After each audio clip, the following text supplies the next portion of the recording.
I went swimming and hanging around Bondi Beach every day. The oceanside was a place of marvels for me. The waves crashing against the cliffs and the sound of the ocean surf mesmerized me. I was in a dream world and with a beautiful girlfriend. It just could not have been better. And now I knew where I was going to open my pizza place, right on the street across from Bondi Beach.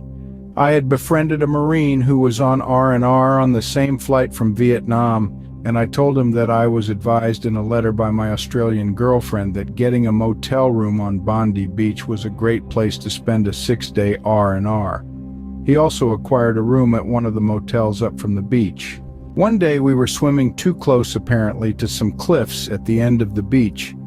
I was a pretty good swimmer as I had acquired an advanced life-saving course to become a lifeguard. He was a good swimmer also.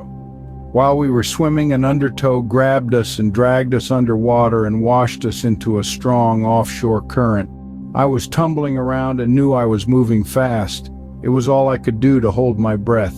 I was about out of breath and figured I was going to die when I saw the light of the surface and started to swim toward it.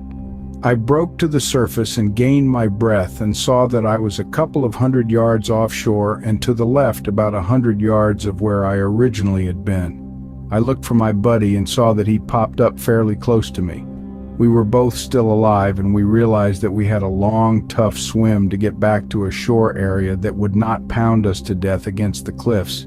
We started to swim parallel to the coast in order to align ourselves with the beach and then tried to swim to shore. The current had its own ideas and we had to adjust to the current. It took us a very long time to swim fairly close to shore and the effort took all of our strength. I swam close to the shore where I reached the sand, but the surf would crash down on me and drag me out again. No one apparently saw us struggling as it was early morning. I managed to crawl high enough up the sand so that I could dig my hands in it to keep the surf from dragging me into the water again. I had just enough strength to turn my head around to see my buddy struggling right behind me. I figured that maybe I could help him somehow. I tried to move but could not. I reached the end of my strength. He finally made it to the beach also.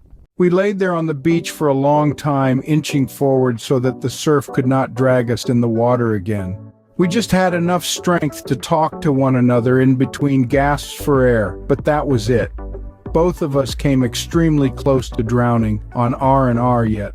He was from Ohio and was in heavy combat as a Marine up in I Corps. And here we were both almost dying on R&R crazy. Once we gained some strength and breath back, we laid on the beach and spoke of what had happened so quick and unexpectedly. We were both ignorant of how strong the ocean currents could be, but we knew now what could occur while having fun. Later, we walked over to where the cliff started and read a sign that we didn't see before. It said, "Do not swim here when tide is going out." I guess we got into the habit of not reading signs in Vietnam. Signs were in Vietnamese for one thing. Maybe a sign that said in English, "Vietnam could be hazardous to your health," or "Keep your head down and your eyes open," or "Welcome to Adventureland" would have helped. The longer I stayed in Australia, the longer I wanted to stay in Australia. Well, my discharge from the Army will be coming up in less than 2 months. My girlfriend and I were speaking of going on a camping trip up into the mountains and out into the outback, but it would take too long and I would miss my flight back to Vietnam. I heard also that there were a lot of American soldiers that came to Australia on R&R and stayed here, but desertion at this point for me was out of the question. Those guys would have to hide pretty much the rest of their lives, and trying to pick up an Australian accent I figured would be difficult. I know at least it would be difficult for me. Trying not to be myself it seemed impossible. The time I spent at Bondi Beach was one of the best times of my life, if not the best time as far as I could remember. But my time was eventually up in this wondrous fairyland of a country, and I had to take a jet back to Vietnam. Oh well, such is life.